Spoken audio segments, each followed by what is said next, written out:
Bismillahirrahmanirrahim. Hari ini kita akan belajar tentang klasifikasi makhluk hidup part 2. Yuk, buruan kita lihat.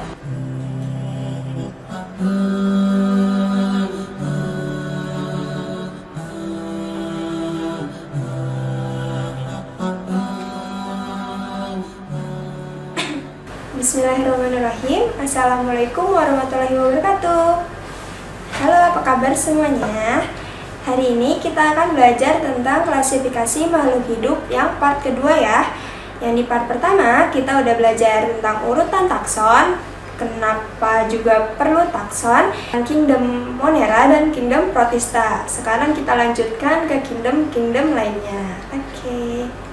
Sekarang kita masuk yang ke kingdom fungi. Kingdom fungi ini atau biasa disebut dengan kelompok jamur atau kingdom jamur merupakan kelompok makhluk hidup yang memperoleh makanan dengan cara makan sisa makhluk hidup lain.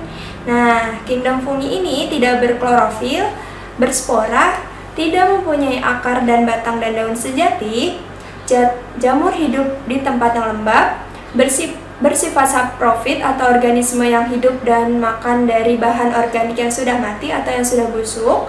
Kemudian ada yang bersifat parasit, organisme yang hidup dan menghisap makanan dari organisme lain yang ditempelinya. Jadi ini tergantung jenisnya, ada yang fungi bersifat parasit dan ada yang menguntungkan. Nah, kalau misalnya kalian sering makan jamur crispy, berarti itu jamur yang menguntungkan gitu. Kita akan belajar ini. Nah nih, jamur atau tubuh jamur terdiri atas benang-benang halus yang disebut dengan hifa. Nah, hifa ini saling bersambungan membentuk miselium. Nah, ini hifa nih, di sini hifa. Nah, nih dia bersambung-sambung. Nah, membentuk miselium. Nah, contoh jamur itu ada jamur roti, ragi tape, jamur tiram putih, dan jamur kayu. Kemudian jamur itu dibagi menjadi 4 divisi, yaitu ada zygomicota, ascomicota, basidiomicota, dan deuteromicota. Nah, ini ya divisinya. Oke. Kemudian kita lanjut ke kingdom plantae.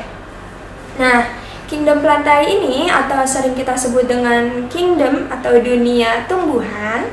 Nah, ini kelompok makhluk hidup multiseluler dan eukariotik. Sel-selnya terlindung oleh dinding yang tersusun dari selulosa dan dapat berfotosintesis. Nah, karena tumbuhan atau tanaman itu memiliki dinding sel, jadi tanaman atau tumbuhan tersebut tidak dapat bergerak kemana-mana. Dia bisa tegak aja gitu ya, stay di tempat gitu. Dia nggak bisa bergerak jalan, lari gitu, nggak bisa. Karena dia mempunyai namanya dinding sel. Kemudian dia ciri yang paling penting yaitu adalah tumbuhan dapat berfotosintesis, jadi dapat membuat makanannya sendiri. Nah, kingdom plantae ini terbagi menjadi 3, ada Bryophyta dan Pteridophita, kemudian ada Spermatophyta. Yang ini kita munculkan dulu yang Bryophyta dan Pteridophita atau tumbuhan paku.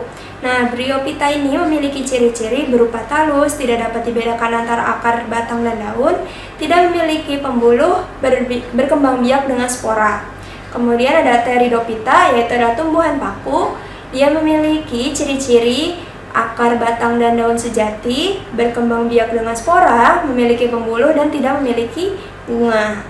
Kemudian kita masuk ke yang Spermatophyta atau tumbuhan berbiji. Spermatophyta ini terbagi menjadi 2, yaitu ada Gymnospermae atau biji terbuka dan Angiospermae atau biji tertutup. Biasanya kalian sebut ini nih biji terbuka dan biji tertutup.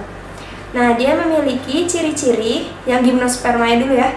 Memiliki ciri-ciri bakal buah tidak dilindungi oleh daun buah. Bakal biji tersusun dari stobilus. Nah, contohnya itulah pinus, melinjo, pakis haji gitu. Jadi tanamannya itu buahnya itu dia tidak tertutupi oleh daging. Tuh, contohnya melinjo, pernah lihat melinjo? Di sayur asem biasanya ada. Kemudian ada Angiospermae, yaitu biji tertutup. Dibagi menjadi 2, yaitu ada monokotil dan dikotil. Ayo, apa monokotil, dikotil? Oke. Nah, nih. Sekarang masuk ke perbedaan monokotil dan dikotil. Nah, nih yang pertama, monokotil itu akarnya serabut. Akar dan batang tidak memiliki kambium. Susunan tulang daun melengkung dan sejajar. Bagian bunga berkelipatan 3. Saat biji berkecambah tetap utuh. Kemudian kalau dikotil itu akarnya tunggang. Akar dan batangnya memiliki kambium. Susunan tulang daun menyirip atau menjari. Bagian bunga berkelipatan 4 dan 5. Saat biji berkecambah, biji membelah menjadi 2. Nah, monokotil itu contohnya adalah bayam. Kalau dikotil itu contohnya adalah mangga, jeruk gitu. Nah, tadi udah kingdom Plantae, sekarang masuk ke kingdom Animalia. Kingdom Animalia ini terbagi menjadi 2, ada vertebrata dan avertebrata. Vertebrata artinya adalah mempunyai tulang belakang. Kalau avertebrata itu tidak memiliki tulang belakang. Nah, kingdom Animalia yang vertebrata ini terbagi lagi. Ada amfibia, yaitu amfibi. Ciri-cirinya ini hidup di darat dan di air, berdarah dingin.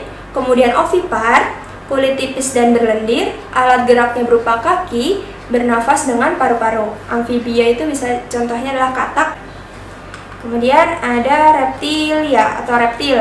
Nah, ini berdarah dingin, kulit bersisik, ovovivipar atau ovipar, kemudian bernafas dengan paru-paru. Nah, ini reptil biasanya apa ya? Kadal gitu ya, ular. Kemudian ada Pisces. Ini berdarah dingin, ovipar, kulit memiliki sisik, alat gerak berupa sirip, bernafas dengan insang. Nah, Pisces ini contohnya adalah ikan maksudnya. Ikan mujair, ikan embung, ikan segala macam. Nah, kemudian ada Aves atau burung. Dia ini berdarah panas, kulitnya bersisik, ovipar, alat gerak sayap dan kaki, bernafas dengan paru-paru. Aves ini contohnya kayak burung dara, burung elang gitu. Kemudian ada mamalia. Mamalia ini berdarah panas, vivipar, memiliki rambut, bernafas dengan paru-paru, memiliki kelenjar susu. Contohnya mamalia itu adalah kucing, kambing, sapi gitu. Nah nih, sekarang kingdom Animalia yang avertebrata. Nah, terbagi menjadi 8. Ada porifera, yaitu hewan yang tubuhnya berpori-pori. Ada Sidaria, hewan yang memiliki sengat. Ada Platyhelminthes, cacing yang memiliki tubuh pipih. Ada Nemahelminthes, cacing yang memiliki tubuh bulat, panjang dan tidak bersegmen. Kemudian ada Mollusca, hewan yang memiliki tubuh lunak. Contohnya itu adalah siput. Nah, itu hewan yang tubuhnya lunak. Kemudian ada Echinodermata, dia hewan yang tubuhnya memiliki duri. Kemudian ada Arthropoda, yaitu hewan yang memiliki kaki berruas-ruas. Contohnya itu adalah laba-laba. Dan ada Annelida. Annelida itu adalah cacing yang memiliki tubuh bulat dan padat. Gitu. Oke, sekian pada video kali ini. Semoga bermanfaat dan kalian bisa paham ya. Jangan lupa untuk kerjakan latihan soalnya. Dan kurang lebihnya mohon maaf. Wabillahi taufiq wal hidayah. Wassalamualaikum warahmatullahi wabarakatuh.